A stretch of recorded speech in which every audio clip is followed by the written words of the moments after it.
समाप्त करते हैं। समय ज़्यादा हो गया है, लाइट भी नहीं है, तो तमाम लोग उठकर खड़ा हो जाएं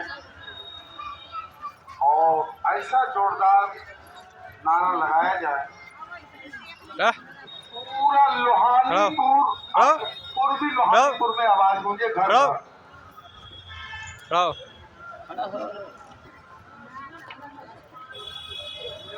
जय भीम, जय भीम, जय भीम, जय भीम, जय भीम, जय संविधान जिंदाबाद। ऑल इंडिया समता सैनिक दल जिंदाबाद, जिंदाबाद, जिंदाबाद। हम सब एक हैं, एक हैं, एक हैं। हम सब एक हैं, एक हैं, एक हैं। चलिए, जय भीम। बन रहे हैं, लेकिन वह स्वयं लाभ के लिए बन रहे हैं। कितनी प्रताड़ना झेले उन्होंने, पानी पीने का अधिकार नहीं, चलने का अधिकार नहीं, शिक्षा का अधिकार नहीं, कितना प्रताड़ना झेल करके हमारे देश को सजाने का काम किया, मेरा कानून लिखने का काम किया कि मेरे बाल बच्चे जितने भी आएंगे वो हमारा देश को अच्छे विकास की ओर ले चलेंगे। आज इस सिद्धांत से अगर हम भटक गए तो निश्चित है भीमराव अम्बेडकर के विचार को हमने नहीं माना, समझा। गांधी आजादी की लड़ाई लड़ रहे थे, पानी पीकर तो महात्मा गांधी वहाँ के एलिजाबेथ महारानी जो यहाँ का गुलाम राजा रानी थी, वो बुलाया महात्मा गांधी को लड़ाई छेड़ रहे थे आजादी के लिए, तो डॉक्टर भीमराव अंबेडकर को भी बुलाया गया। महात्मा गांधी ने कहा कि हमको भारत को आजादी दे दीजिए, अब हम पढ़ गए हैं, लिख गए हैं, पैर पर खड़ा हो गए हैं। 1930-31 की बात है। तो डॉक्टर भीमराव अंबेडकर ने कहा कि मुझे जब तक आजादी नहीं मिलेगी तब तक भारत को आजाद नहीं दिया जाए, आजादी नहीं दिया जाए। इसलिए क्या भारत जब आजाद हो ही जाएगा तो हम दलित गुलाम के गुलाम ही रहेंगे, सवर्णों का। इसलिए आजादी हमको नहीं चाहिए, हमको गुलामी से पहले मुक्त कीजिए, तब आजादी दीजिए। तो इस पर अड़ गए महात्मा गांधी कि हम भारत का नेता हम हैं। तो डॉक्टर भीमराव अंबेडकर ने कहा कि आप हो सकते हैं भारत का नेता, लेकिन भारत के दलितों का नेता आप नहीं हो सकते हैं, क्योंकि वहाँ छुआछूत है, ऊंच नीच है। इसको आपने कभी नहीं देखा और न सुना। मैं देखा हूँ, सुना हूँ। इसलिए जब तक दलितों की आजादी नहीं मिलेगी तब तक भारत को गुलाम ही रखा जाए। हम भी गुलाम रहेंगे तो वो भी गुलाम रहेगा। जब हमको आजादी मिले तभी भारत आजाद हो। एलिजाबेथ ने इनकी बात को सुना और उन्होंने कहा कि अगर आप भारत में छुआछूत की बीमारी, ऊंच नीच की बीमारी अगर समाप्त नहीं करते हैं महात्मा गांधी जी, तब तक हम आजादी आपको नहीं देंगे।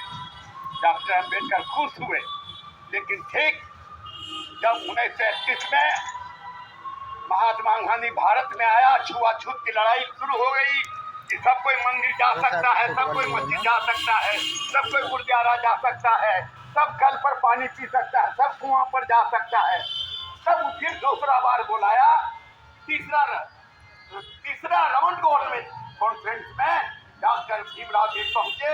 उन्होंने कहा कि हाँ, अब आजादी उनको भी मिली है और हमको भी मिला है, अब आजादी आपकी। तो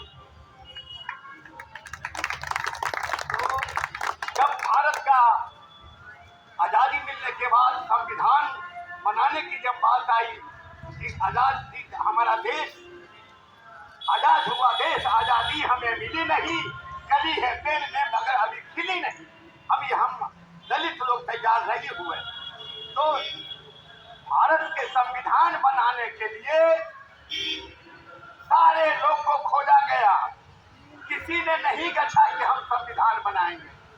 तो अंत में महात्मा गांधी, नेहरू जी, पटेल जी, अंबेडकर साहब के पास आए।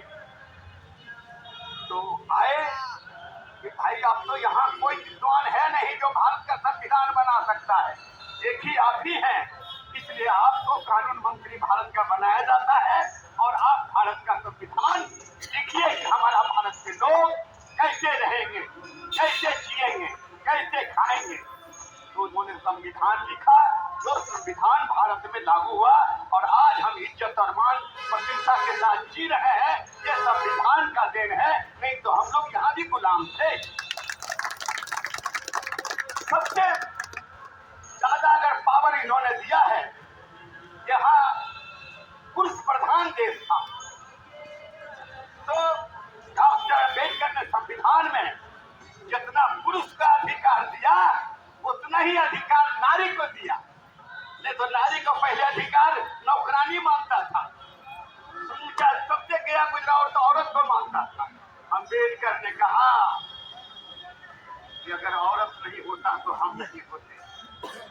आज उसी को नीचा मान रहे हो, इसलिए ये मातृ प्रधान देश हो जाएगा। तो भारत मातृ प्रधान देश, आज माता का नाम लिखा जाता है, पिता का नाम भी लिखा जाता है, तो माता का नाम भी लिखा जाता है। ये उन्होंने अधिकार दिया। पुरुषों को पहले अधिकार था संपत्ति पर, सत्ता पर, संस्कार पर, सारा चीज पर। तो अम्बेडकर ने कहा कि जितना पुरुष का अधिकार है उतना ही संपत्ति पर, सत्ता पर, संपत्ति पर, शिक्षा पर, संस्कृति पर, सम्मान पर, शासन पर, जहाँ भी जाएगा औरत भी बराबर के हकदार होगी। सबसे पहले एमपी मिनिस्टर बनना शुरू हुआ। तो डॉक्टर भीमराव अम्बेडकर ने अगर गरीबों को हक दिया, अमीरों को भी हक दिया, सारे लोगों को दिया। उन्होंने कहा था कि जब तक ये भ्रष्टाचार पूरे दुनिया में है तो अब कानून बना दो कि पिता के संपत्ति पर पुत्र को केवल 20% आजादी रहे। अगर हमको 100 रुपया है तो 20 रुपया मेरा लड़का को मिलेगा, 80 रुपया उसमें कट जाएगा और सब गरीब को बांट दो, जिसके पास भूख मर रहा है वो लोग। लेकिन भारत सरकार ने इसके कानून को नकार के अभी तक नहीं माना है कि अगर तुम्हारा 100 करोड़ रुपया का मालिक है हम, तो हमारा बेटा भी 100 करोड़ का मालिक बन गया। अम्बेडकर कहता था ऐसा नहीं होना चाहिए। आप 100 करोड़ का मालिक है, आप मर गए हैं तो बेटा को 20 करोड़ मिलेगा और 80 करोड़ गरीबों में बांटा जाए। ये कानून बनाने की बात है। तो ये डॉक्टर भीमराव अम्बेडकर भारत के नहीं पूरे दुनिया के जाने माने हस्ती हैं। इनके सामने पूरा इंग्लैंड, अमेरिका, रूस, जापान, पेरिस, लंदन सारे जितने भी महापुरुष थे सबसे उच्च। आज तो अमेरिका में भी इनका स्टेचू कोर्ट कचहरी में लगा हुआ है, इंग्लैंड में भी लगा हुआ है। मैं जब संयुक्त राष्ट्र अमेरिका की संविधान समिति में पूछा तो मुझे वहां के लोगों ने, अमेरिका के राष्ट्रपति ने, क्लिंटन ने, सारे लोगों के बीच में कहा कि देखिए मिस्टर पासवान जी, हम लोग जितने आदमी हैं पश्चिमी देश के, अमेरिका, लंदन, जापान, सारे लोग हैं, एकदम गोरे गोरे और चिट्टे चिट्टे लंबे लंबे हैं। आप लोग भारत के लोग जो है, कभी जगजीवन राम काला आ जाता है, कभी नाटा आ जाता है, कभी राजीव गांधी गोरा आ जाता है, लंबा आ जाता है। हम लोग एक नहीं, आप लोग किसी किस्म के भारत के लोग आते रहते हैं। डॉक्टर भीमराव अम्बेडकर ने क्या कहा कि आपने घोड़ को देखा है, घोड़ा को देखा है? यस, घोड़ा बहुत प्रकार का होता है, काला भी होता है, चितकाबर भी होता है, घोड़ा भी होता है, नाटा भी होता है, लंबा भी होता है, सब तरह का घोड़ा होता है। हम भारत को लोग घोड़ा है और पूरे दुनिया की ताकत घोड़ा से नापा जाता है। ये जो पंपिंग सेट मशीन है उसमें लिखा है 5 HP। HP मतलब क्या हुआ? H माने होता है होर्स और P माने पावर। होर्स ताकत से पूरे दुनिया की ताकत नापा जाता है। इसलिए हम लोग घोड़ा है। तो इंग्लैंड अमेरिका वाला कहा कि हम लोग क्या है, कहा आप लोग गधा है, क्योंकि पूरे दुनिया में गधा का कोई रंग नहीं होता है, एक के लिए होता है, जिससे तुम लोग गधे हो और हम लोग घोड़े हैं। साथियों, मैं आपसे कहना चाहता हूँ, एक आज अशोक बाबू को मैं धन्यवाद देता हूँ, उसके परिवार को धन्यवाद देता हूँ कि आज पहली बार कुर्सी रुमानीपुर में अम्बेडकर पार्क में आप जयंती मनाए हैं, इसके लिए आपको धन्यवाद देता हूँ। और हमारी सबसे बड़ी माताएं, बहनें, बहु बेटियां, आप किसी से कम नहीं हैं, आप सबसे शक्तिमान हैं। अगर किसी को शिक्षा की जरूरत होती है तो सरस्वती माई का पूजा होता है, बाप का पूजा नहीं होता है।